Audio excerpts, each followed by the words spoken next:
Hey, imagine having another opportunity to look into another real coaching conversation and identifying things that patterns or tendencies or ways that are yours, and then seeing things you can tweak to improve your coaching. It's exactly that I'm proposing today. Sorry if my hands are just like this. It's really cold here.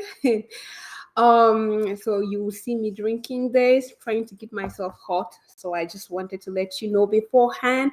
But still, I am so glad to be able to have this other opportunity to look at concrete ways to improve your coaching skills, to bring your coaching to a masterful level using a real life. This is a real coaching session that has happened between a leader, an SVP, and a coach. And we will look into the recording to identify elements of mastery. Last week, we talked about some key elements that denote mastery. So, in today's life, we are also going to stop and observe where do we see mastery and where are places where the coach is leaning more towards kind of PCC level solution, surface level coaching. And as we identify those places where there's opportunity for growth, I suggest we go a step further by thinking about ways the coach could have responded to show even more mastery. As you can guess, there's a lot of passion in my voice coming into this other session with you. I love the topic and I love the power of coaching to transform life. And hopefully, by the end of today's session, you have even more elements. You're reminded of some key elements that denote mastery. Those key elements that will be reminded here. You will also find ways to identify in your own recordings places where you lean more towards offering solution-based coaching surface so that you can tweak and you will learn some strategies I offer, uh, um, some key points, not a lot, like three, four, maximum five, that can help you move from solution approach coaching into masterful level coaching. Oh, I'm cold. But that's what I suggest we do today. And I don't know if you watched the one for last week. We will have elements of a real conversation, but we are not going to listen. We're not going to listen to the audio of the conversation. This specific coaching session runs about 52 minutes. So for those who are members, you have heard. If you've not heard, then you're not following the channel. Please subscribe and to be informed. But I am honored to have been approved to offer membership, so I'm offering particularly membership for coaching. And those who are members receive the transcription, the audio, the MP3 of the session. So it's like you are listening to the real coaching session happening. They also receive the transcription, not just the audio, but the text, the document, the Word document, where you can follow the conversation coaches with a time code.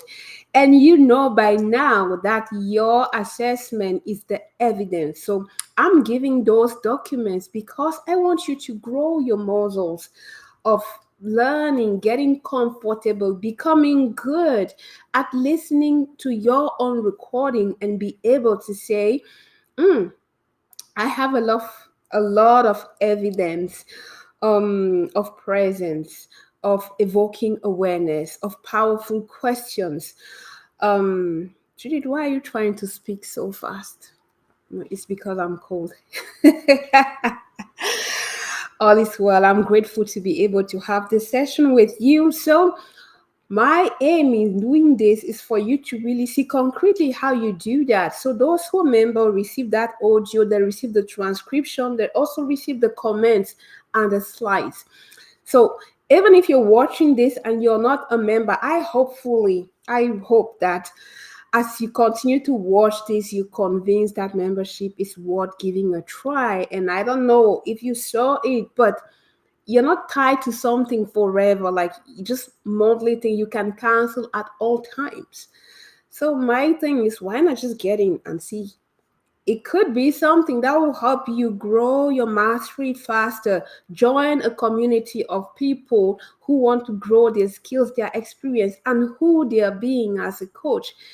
Just a suggestion. But if you're watching this and you are not a member, it's fine. You will still get value. Why? Because even though you don't have the full transcription of the coaching conversation, you can follow, you can see some key parts that were selected, and you will see what the client said, how the coach responded, and also what are some suggestions to make the response of the coach even more masterful. So whether member or no, you gain value. Stay tuned. Before I forget, our promise at the beginning of the series is 2025, and we said 2025, it's all about activation. We want to bring out, we want to activate, we want to amplify the impact of the coach you are. I'm talking about coaching because this is a series about coaching. But if you're watching this and you are a leader, you are professional, or I don't know, a nurse, an artist, a musician, 2025, it's all about bringing and amplifying those superpower. The world needs your superpower. You have a unique place that nobody can take, and we want to hear from you. We want to see that best version of the artist, of the musician, of the coach, of the professional. That's why we're doing this series, particularly the series on Mondays.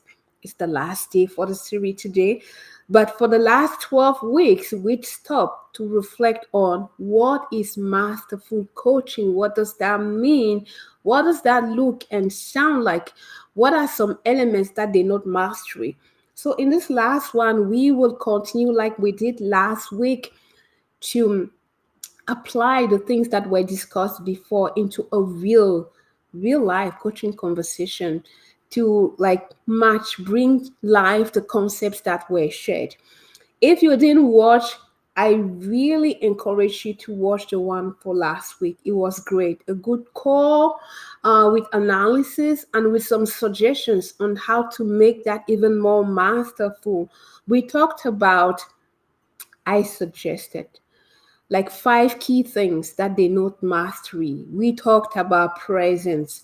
How do you see and hear presence in a coaching conversation? And we talked about things like silence and space, allowing space for the thinker or the client to process, to do the reflection and come up with a solution. Because in masterful coaching, it's the client doing that, not the coach.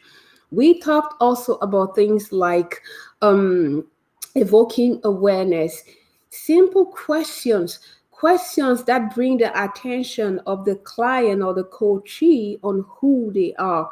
We really insisted that masterful MCC coaching, it's all about the person. You can listen. We say, or sometimes a lot of questions that come. Yeah, you listen, but what are you listening for? You're listening for who the coach, who the coachee is being. You're listening for elements that will help them look at who they are. One key distinctive feature between PCC and MCC, the PCC will listen. What are we working on? The problem, the tactics, the solution, the tips that the leader or the thinker came to look for. So anything that can help move the reflection around that tactic, that solution, in general, that's what the PCC coach will pick. And it makes sense because as a professional coach, he's paid to help people get solution. And we said one key mind shift to happen for you to coach at MCC level. You're not after a solution. You want to create a nice, nourishing environment for the thinker to look at themselves, to become aware of how they're functioning, of their patterns, of what is of value to them, of their identity, who they want to be. And as they explore and look, this person, this wonderful human being, are they showing the way they want? Their ideal self looks like what? And if what they see is different from their ideal, going deeper. What beliefs, what assumption, what thinking, what emotion, what energy, for them to be able to touch the root cause of what is stopping them showing up as that ideal human being they want to be. And as they do the exploration, as they do the thinking, as they come to realize, oh, I'd rather be A, B, and C, they also choose one thing that they believe can make them get closer to the ideal person they want to be. You've noticed there's been a lot of there, there, there. MCC coaching, your job, if you're watching this as a coach, cultivate that environment so that that plant can blossom.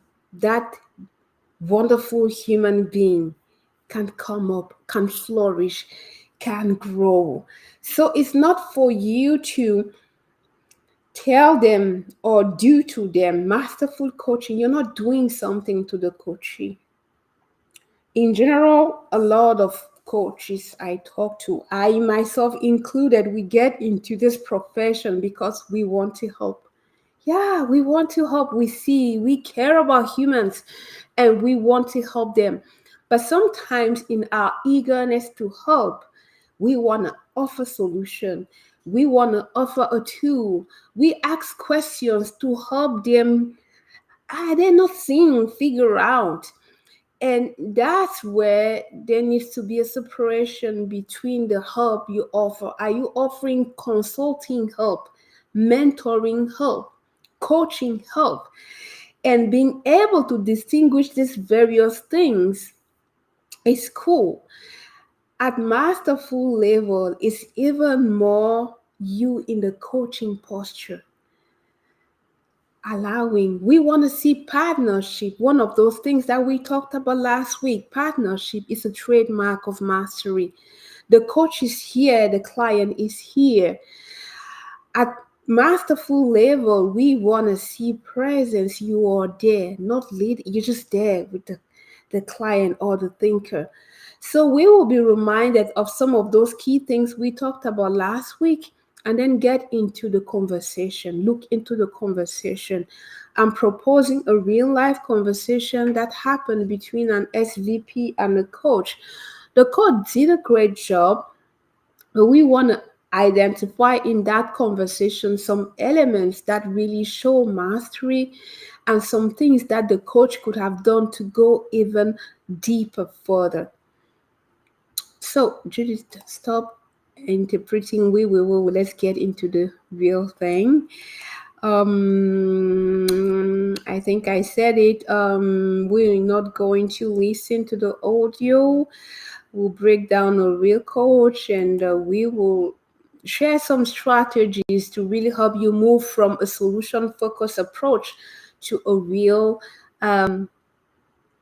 creating the environment for the client to flourish. So MCC level coaching is coaching beyond solution. I love it. I love it, love it. And that's why I keep adding it on slide. Coaching beyond solution. A lot of people come to coaching because they want solutions and tips. And you as a coach, the wonderful thing you can do is to helping them see themselves, see the human. A human comes to you, they want coaching, and their outcome thereafter is to have a solution. As a masterful coach, if you allow them on top at the end of the coaching, they have a solution, but beyond the solution, they've seen who they are. They had a glimpse, or they could go deep and identify some pattern. What matters to them, what is important to them, what they value, and how they want to show up. You have created a space for them to see beyond finding the solution, to see who they are with respect to that thing. And this is an added, it's more, because with no doubt they will go home with a solution, but you have brought them awareness of who they are beyond the solution. You have gone beyond the solution to offer them more. Yeah, and also we are saying masterful coaching. How do you create that as a coach? By focusing on depth, to not taking things at surface level, by being present here and now, not thinking about a toolbox, not thinking about where to move the client next, not thinking or trying to process to make sense of what they're saying. It's the job of the client. The client, the thinker, the leader is the one to make sense of what is going on. By being present, silence, nurturing silence, cultivating space, spaciousness, and being in a posture where together you co-create. You're not leading, you're not doing something to the client, you're not bringing them somewhere. You are just there with them to help identify and nurture and grow whatever will emerge. And we also said like a coach does that by helping, asking question, having a posture that will facilitate awareness. And I think I'll prefer the posture, because when you say asking question, I actually had a coach tell me, well, yeah, the job of the coach is to ask questions. Yes, but that doesn't mean you ask questions all the time. Sometimes, a lot of times, and as time is passing, I'm realizing that the more you allow space, the more the client figure out who they are. They figure out the stuff. They figure out way to move forward. So the one who will say, okay, being a coach is asking a lot of questions. Get and stay in the posture that will help your thinker to do their best thinking. Get in the posture that will allow the thinker to see who they are, to make sense of what they see, and to choose how they want to move forward. I think I'll repeat this. I didn't see it coming, but it's good. The masterful coach, his job is to stay in the posture, create an environment that will allow the thinker to reflect, to see who they are. And based on what they see, choose who they want to be, what they want to do, and decide on where to move forward. That is masterful coaching. So, a quick recap. Yeah, I wanted to ask this question. Yeah, when I was preparing the slides, I'm like, yeah, it's good. This is the intention, but in reality, we tend to want to help. We tend to want to offer a solution. It is so true. And as you will see in the recording in a couple minutes, we have the tendency, because I said a lot of coaches, they get into this profession because they want to help. When the conversation gets into a place where you feel like, oh, a solution, an idea is emerging, a solution is emerging, we tend to quickly grab and want to do something with it. Hey, MCC coach, you're not running after solution. Let's say your focus is the human. Is this wonderful human being seeing who they are? Okay. What is the impact of this that they say to the human? Um, how does this impact the vision of the human they are? What do they want to do with this insight for the human? So that's why a lot of books, a lot is being said about coach the human, not a problem. Coach the human. As a masterful coach, sometimes people say, okay, what's your intention? Let your antennas be connected to the human. What you're seeing, what you're sensing, what you're feeling, what impact on the human. And it's not for you to reflect what impact of this answer to the human. This that they say, give it back to them. What does this mean to you, the human? What does that affect you, the human? What feelings do that you, the human? Little hints like that. Let your focus be the human. And that's why some people in the training will say the MCC coach is specialist of the human, of the person. Like, He looks at the human. He picks things about the humans. He challenges about the human. That's also why some people will say the MCC coach coaches the who, because dear MCC coach, we want you to be specialist of the human. What do you see? You pick things and you reflect them back to the thinker in a human perspective. That's why, as you will see in the next couple slides, it's the question tackling the problem, the challenge, the situation, or the question tackling the human. Even if they said something, and even when you see insights emerging, in general, silence and space for them to continue to talk. And whenever you have opportunity to offer something that will keep them thinking, reflecting about the human. The MCC coach is a specialist of the human, of the person. So if we dive into our conversation, well, I offer the question. I think you have will disappear for you to just have a look. Do you ever jump to offer solution quickly? Because another thing is when we say something emerging, there's some insights. Sometimes, sometimes maybe it's just Judith, but sometimes the PCC coach will try to, oh, there's something, what do you want to do? Offer a question around the action. Action is great. We need action. Hey, how about taking a plunge before moving forward? Plunge. Oh, there's something emerging. Wow, sound there's like an energy shift. Did I get you right to validate? Yeah, actually, what could be going on there? What beliefs? What assumptions? You're going deeper so that even if there's an insight, a pattern that has emerged, before quickly rushing into how do we turn that into an action? What's the fuel? What's the underbelly? What is the root thing this insight is standing on? Um, because I noticed, and I also did a lot of that. I am also all about solutions. So when an idea solution seems to emerge, hey, what can you do? How would you do? It's do. Have you noticed a lot of the verb I'm using is do, which keeps it around action. Action is here at the surface.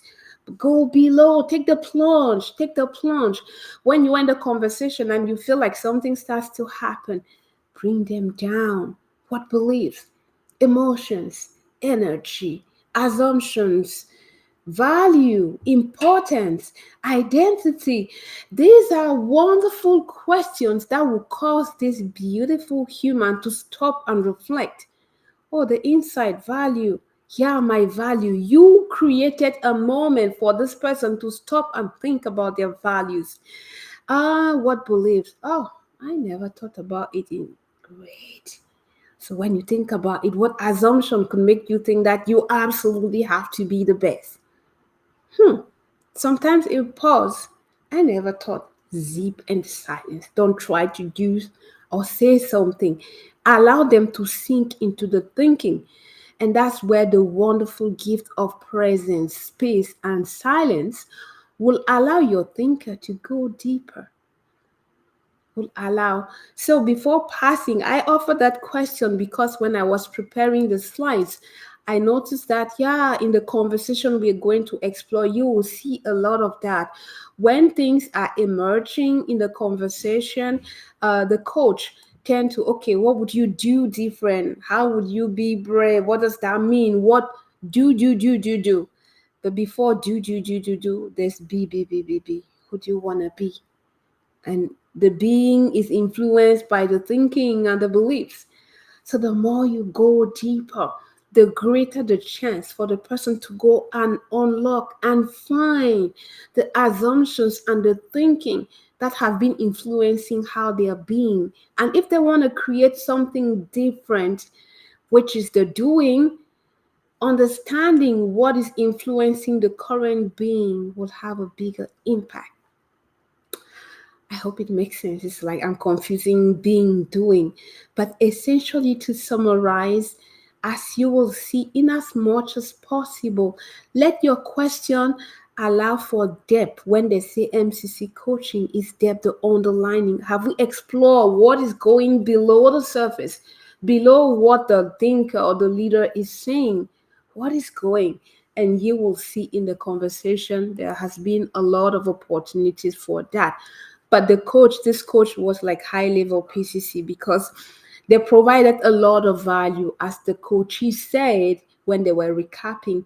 But there was so much, like in the haste, they were in a hurry. Let's action, action, and more depth, more deep realization could have happened in this conversation. Hey, let's go and look at the conversation, Judy.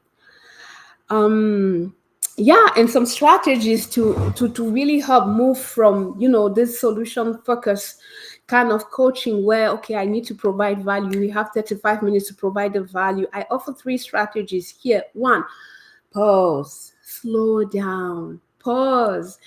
We said last week, this is one trademark of MCC coaching. Yeah, a coach asks questions, yes, but you don't have, it's not like bam bam, they send, when they finish talking, you need to give them. No, observe, pause. And we said last week, when you give up my role is to offer to do whatever it takes so that the client can get solution. When you give up that mindset, oh my God, the conversation is juicy. You're not rushing to go somewhere. Imagine you have the visit of a friend, and the friend brings up, I don't know, a situation in their family, or are you in a hurry? Okay, so what do? No, you talk, you pick some crackers, you drink juice, pause, and in this quiet place where there's no rush, well, I don't know, maybe it's time for me to stop controlling the life of my kids. Oh yeah, and then maybe you stop and laugh. So you're controlling. Oh yeah, okay. More things can emerge. How do you see that in a coaching conversation? It's like the pace when you listen, question, answer. And that's why one key thing we talked about last week, and I'm bringing here, one way to move from this solution, drop the solution and just allow whatever needs to emerge will emerge. That shows trust. We talked about trust a couple weeks ago. You trust yourself as a coach. You trust that this beautiful, exceptional human is brilliant and they are capable.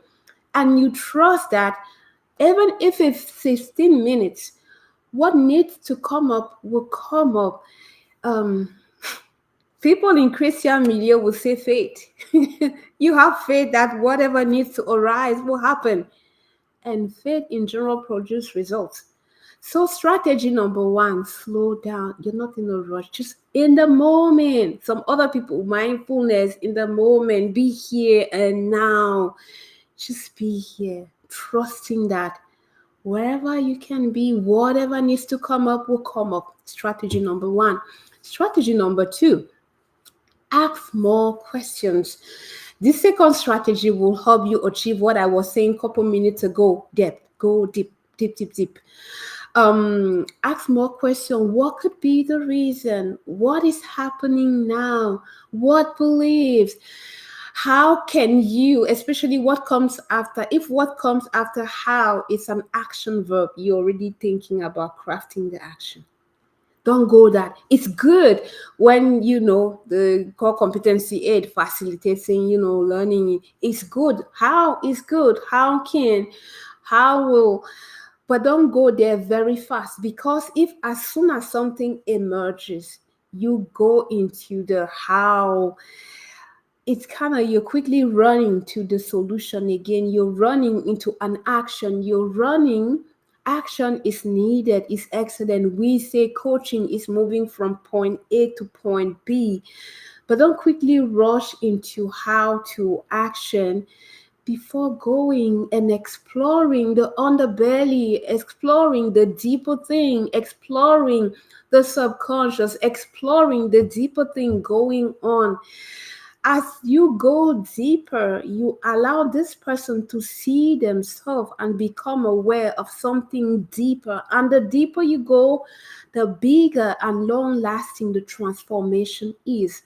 The deeper you go, the longer Long lasting is the transformation. So if you quickly rush, what action can be crafted? It could be action, but it's not something that is transformational. But just imagine you coach someone, and in the discussion, for example, as you will see in the recording, they start to realize, whoa, I'm showing up different at home with my boys. I'm like this. I dare to have difficult conversations. But at work, I try to shy away. Something is happening. And as I like to say, when you start to notice insights, that's the best moment to zip silence. Because if you are like one of those who have the recording, listen, and you will see many times where this coach started talking when the person was still thinking. And you'll notice that the person, the thinker, the leader is processing, but as soon as the coach says, wow, zip, the thinking stopped. They stop thinking because now they're trying to listen to what the coach is saying. So please, when you're having the conversation and it's like something is emerging, like the specific case, I'm noticing I'm different with my kids. This is, I can emotions, we can, and I can have conversations about things that are tough. This child of mine feels like life can be, and I want life will happen. Like you have lizard, you have blah blah blah, and they can talk about that. Silence to allow them to go even deeper. And when they feel that they've done all the thinking they wanted to get there, what could explain the difference? You're still staying in that place with them and allow them to go and let's dig deeper. Is there something else going on here?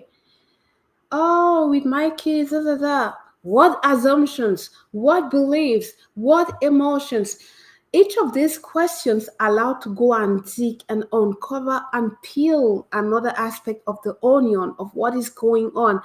And instead of doing this deeper digging, if I may say so, the coach quickly rush into, as you will see in the in the conversation. Well, the leader could craft an action, but there's a lot of opportunity exploring what makes it easier for them to have difficult conversation, what beliefs about themselves, what makes them less comfortable to talk emotions at work. And as you will see again in the recording, this specific leader wants to grow compassionate, strong men who are compassionate leaders.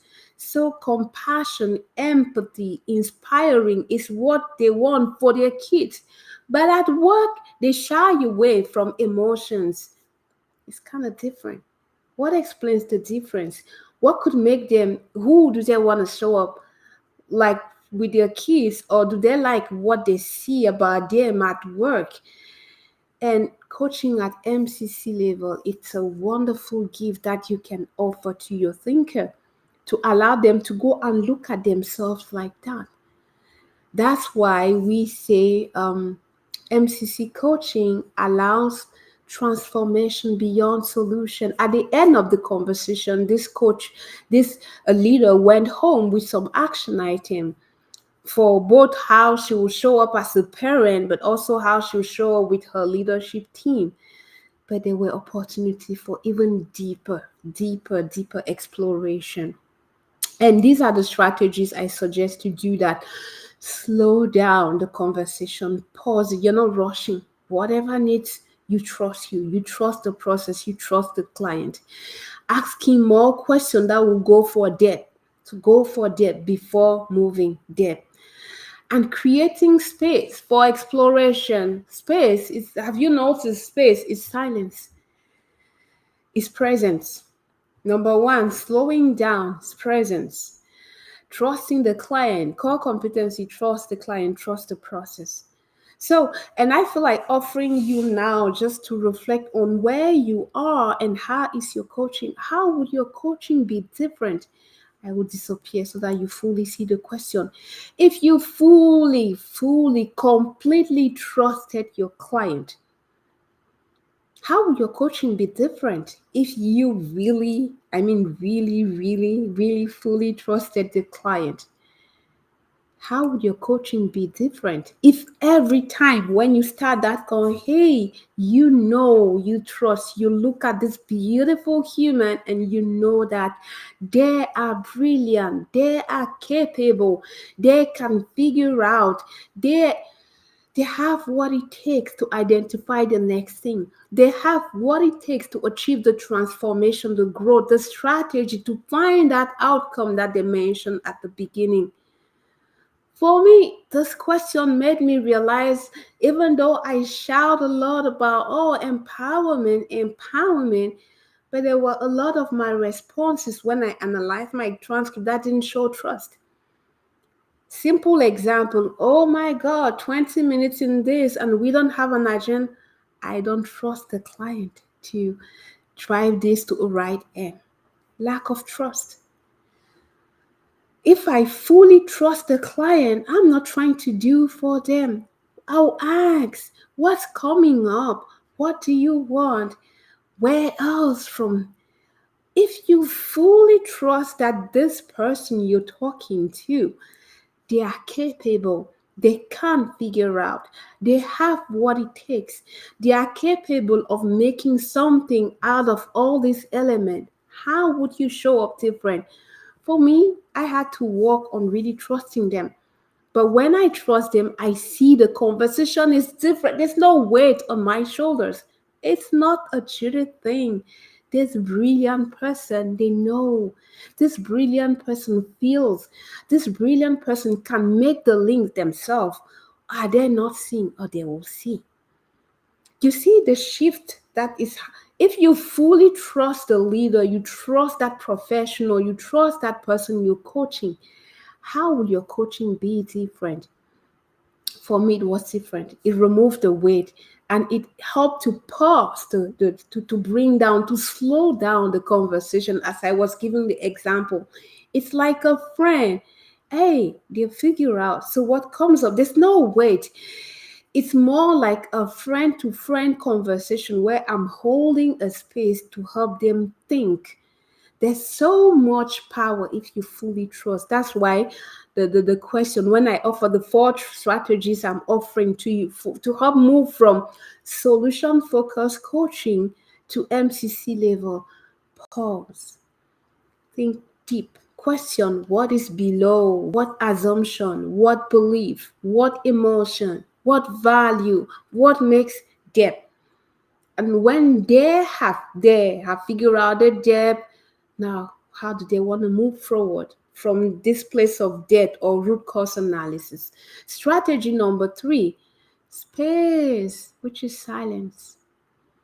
And how you do that, you trust the client, you trust that what needs to happen will emerge.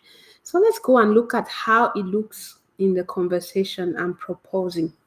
So for those who have the recording, the MP3, the audio, or even if you have the transcription, you could see this is the time code for where you have this portion of the conversation. Again, as I said, even if you're not a member, like I put what the client said and I put what the coach said, but it's just more powerful when you can listen to it. If we can. Maybe later in another live, I'll just play this portion. It will make the live longer, but that's also what we do in membership. We take the time. You can listen to the full conversation. You can note things before coming to the call.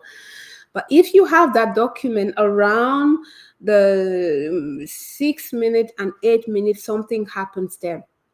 And then I'll do a quick summary. This leader came to the coaching conversation because they wanted to have more difficult conversation, because they had to peep out. They had to bring out a leader they had hired, and it was painful for them because I hired this person, I saw some potential, what happened? And in a previous conversation, they identified there were some difficult conversation to be had, and they didn't have the conversation. And in this specific conversation, they discussed and they realized that at home, they're there to go into difficult territory, having tough conversations with their boys or with their spouse.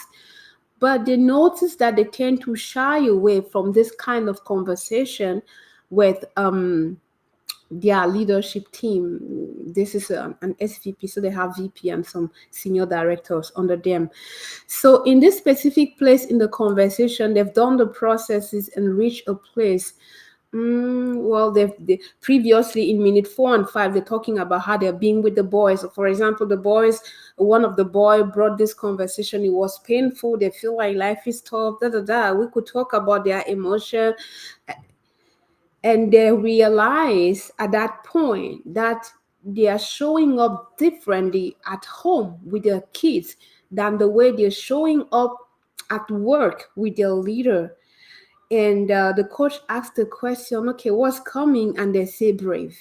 It was actually a good question, good MCC about the person, who are they seeing? And they mentioned something about being brave. And then the coach asked, okay, so what would you do different? And the client says, well, I think I will be brave and I will have conversation. See how the coach responds. What will showing up brave look like? It's a good question, I think. What do you think? If you're watching, if you can type, let me know what you think. It would be cool to know your answer. But it seems like I cannot see it here in the restream. Maybe not. Yeah. Okay. I see one like. Someone said, well, they also think it's a great question. It's actually a great question because what would showing up brave look like? And it's a question that shows the coach was listening, because the client just offer brave and they take the brave, which is what we talked about in powerful question. It's not a long-winded something complicated. No, brave. Okay, brave look like. It could also, what does that even mean for you? And if the one I'm talking about, digging deeper, as I say, ask questions to go deep before, okay, what will looking brave, which is the point I wanted to make here. The coach quickly grabbed the brave, like what action, what action will make this leader show up brave? Before going forward, the next thing that they want to do to show up brave, if we could dig a bit deeper, what does brave means? What energy, what emotions, what assumptions, what will allow this leader to go and reflect what makes them braver with their kids, to go down, go dig deeper. And some questions to help get there: energy, emotions, value, identity, importance. What do they even mean? These are good questions because to answer them, the thinker needs to stop. Yeah, I said brave. What did I? Brave meaning, and this, you offer them a moment to stop and think about the meaning of this keyword that they gave. You gave them a question that allows them to go and think about the assumptions behind brave. You give them a moment to stop and reflect on the impact of being brave on their emotion, on how they see themselves. All of this can allow the conversation around the human behind this leader, about the who they want to be, who they are, to go deeper, and it will bring even more awareness on how they are being. I captured another moment that I think this coach quickly went into crafting action when there were opportunity to go deeper. I call this one surface level response. You see the time code. So the client is saying, I do think for the boy, I do try to validate how they feel. I do think I try, like, my spouse and I had a dinner and we will actually saw the questions to show them the path, da, da, da, da, da. So you can see some processes happening here. How do you know the client is processing? Like, they're not saying things as if they are reading it from a book. You see like hesitation. Okay. And when it's like that, the best gift you can offer a thinker, silent space. Allow them to do all the like, all the silence is really key here, because when you start to talk, or sometimes we do the or we think it's good, but it's actually distracting. At first I didn't hear that, but when you try, you see when it's silence, they're processing. So one way to know your client is thinking and processing their talk, like stop. Don't try to help them. You trust that they are capable. Silence. It shows the thinking. It shows something going on in. And as you start to talk, you disrupt the thinking. They'll stop thinking. So this leader is doing all the thinking, and she start by talking about the boys, and then how she wants to validate the boys, what she's doing with the spouse. And she says something about, okay, they want to show the path. Do you see the response of the coach? Is there a better way to ask it? According to you, is this question about the person or the situation? I know we can argue. Some may say, well, it's better way for the human to ask the question. This place offered a lot of opportunities.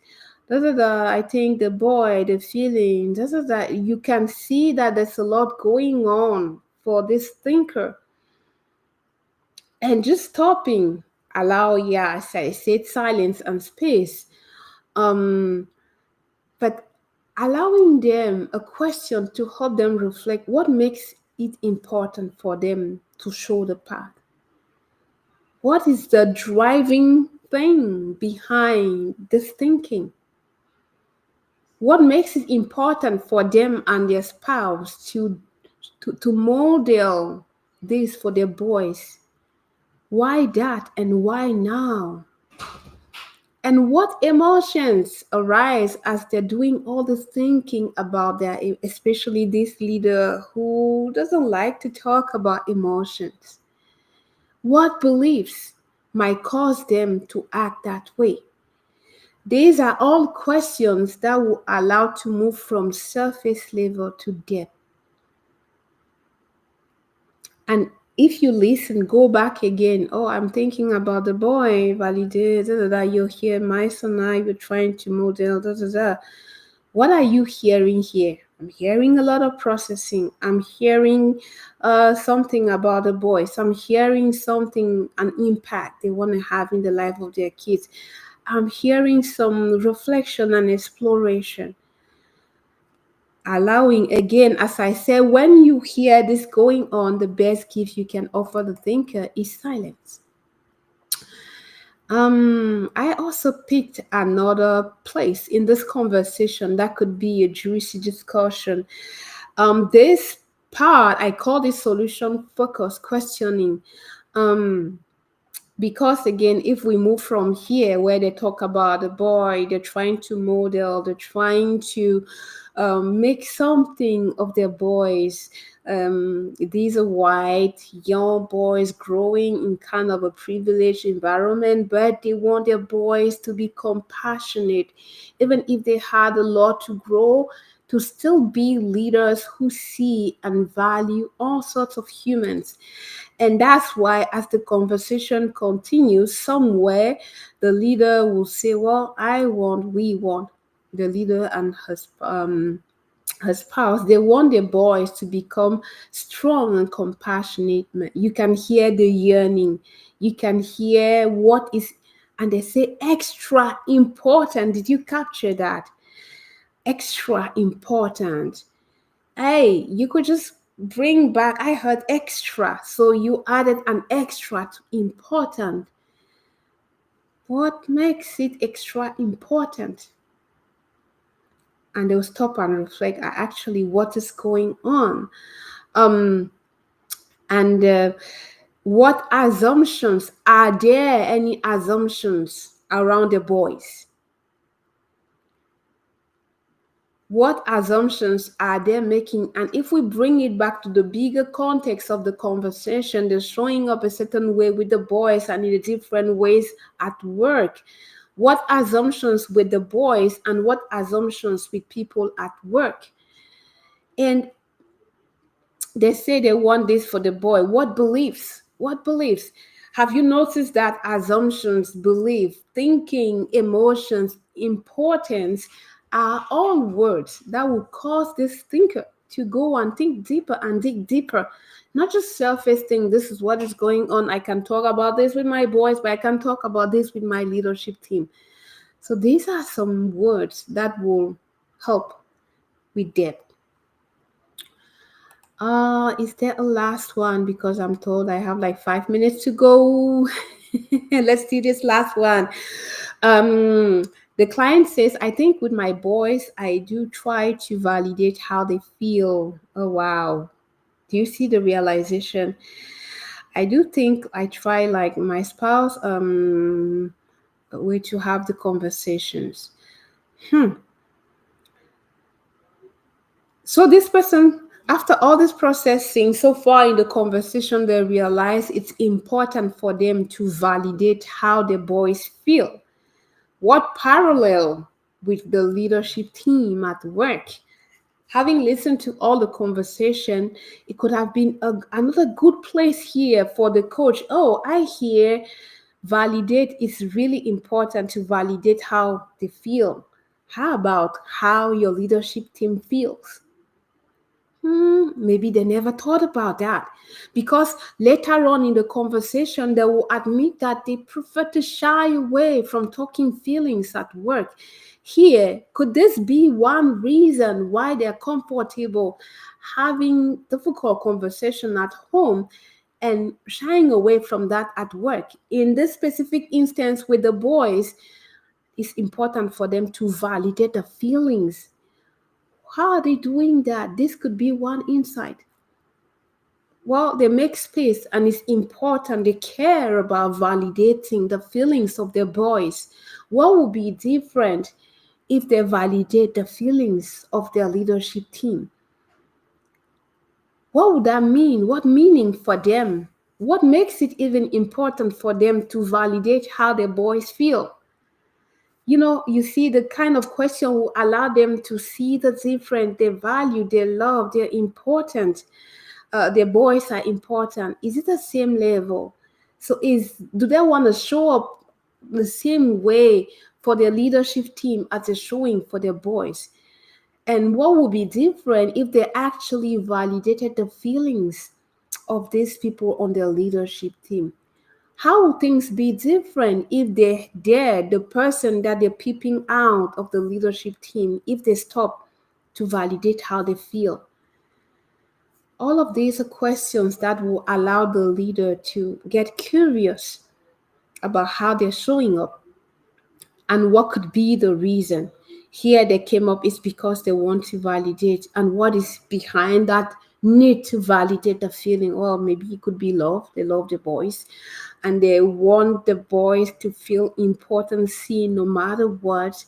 Is this who they want to be as well at work?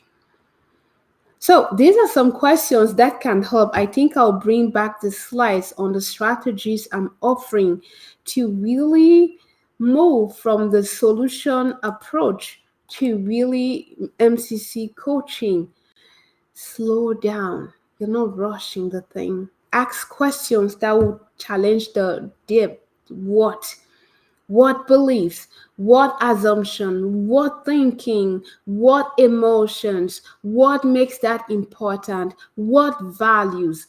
All this would allow to move it from, okay, this is what is going on, the tip, the strategy, the team, to the value, the identity, the emotions, to the core things going on below, or the fears. It doesn't have to be all just positive, but what is going on? And as they go and explore, they may bring back their afraid or their fear or their doubt, which is the core thing going on that will explain a certain behavior or no. So strategy number 2, go for what before going for the how that will help craft the action. And then strategy number 3, space for exploration, space for exploration. I added emotions because a lot of coaches who are not comfortable talking about emotions. If you are not comfortable talking about emotions, how will you get your thinker to talk and explore and figure out what is going on with them? Get comfortable with your own emotion. Space will facilitate exploration, but don't forget to add emotional exploration. And how you do that? Pointing emotions. I feel, I hear, you said, frustrated. These are questions that will wonderful gift for your thinker to go and stop and reflect about their emotions. And then the last strategy, trust is central. Trust. Maybe if I had to put it in an order, I think the number one thing will be trust. For me, I have noticed that when I trust that what needs to emerge, peace.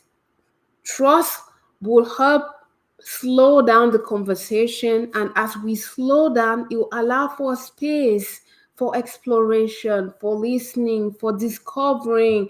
And as things start to emerge, hey, go depth. What is coming? What meaning? What signification? What makes that important? What do they realize? We go deeper to gather as many golden nuggets as we can. What else? What else? And when we feel like, okay, want to move from where do you want to go from here? What action? Only then depth. The more depth there is in your coaching, the more the evaluator can see mastery. So I hope this was useful. I am told I have 2 minutes to get out of the studio. So I hope it was useful. Let me know in comments, questions, how else I can help. And I'm glad, I feel honored to have been approved to do this. This will continue in the membership in YouTube. And if you have any question regarding the membership, just shoot them to me, because there will be monthly costs where we do this depending on the level of membership that you choose. But even the basic one, you would have access to this. The only difference, like from basic to premium and elite, will the level of things that you have access to. But just the basic one, you have micro learning where we go into these details of the learning. You have a real learning with questions and quizzes. You have access to some of these examples as you move throughout the membership level. You have access also to these cases. And I mentioned, you said you like the table I did comparing PCC and MCC. You have that as a booklet, a PDF that you can go through and use. So if, for example, you receive the feedback from your mentor on a specific core competency, you can feel the stress of Judith. She was told 2 minutes. It's okay, Julie. Whatever you can, you will say the next one you will add in the next live. You see the power of silence. So there's that PCC versus MCC table. There's also this, I really like this one, the 50 plus cases where it's just conversation and then comments. This is the conversation. This is how a PCC coach answer an MCC coach, and then some comments. It's bulky. So you have access to that. And the beautiful thing, as I say, is the more you go up, there are calls, I'm not sure it's premium or elite, where you can actually come and discuss the specific case where I don't disagree, how else? And you'll have the opportunity to really bring your own conversation so we can take your questions and together see how you could make that question even more masterful live session. And the beautiful thing, as I like to say, is even if in the live 1 hour your question is not answered, you will receive in your inbox the specific answer to your question or to how you wanted your thing reframed. And like the best membership that I think is absolutely worth everything, the elite one, where each month you have one conversation, you have the feedback on your coaching, a full coaching reviewed by a trained assessor. You also have access to all these workbooks. Did I say the coaching skills assessment? This one included a PCC versus MCC table, all the cases, and each month, just for the review of your own coaching. I think the membership is worth it. And as I said at the beginning, you can always cancel. Why not give a try? Anyways, I'll put the link to the membership. And if you have any question regarding the membership, regarding the series, is there anything we can do to really help activate, bring out, and amplify the wonderful coach that you are? Please don't hesitate to reach out. That's my aim. I think that's my mission. So if there's anything I can do to make that happen, I willingly do. Just let me know how I can help you. It's been a pleasure. So next week, may not be alive, but a lot of you said, Judy, that's a lot of content. We are finding hard to navigate all of this. So I'm working with the editing team to create like some kind of recap video with the key things and where to find what, so that it will be easy. And hopefully we can have that for you next week. If you are in membership, it starts on the week of April 14. I'm so looking forward to continue to work with you to grow even more masterful together. That's the reason of glory for you. It was a pleasure having this series. Any idea for another series, let me know. Until next time, take care. Be good. Bye.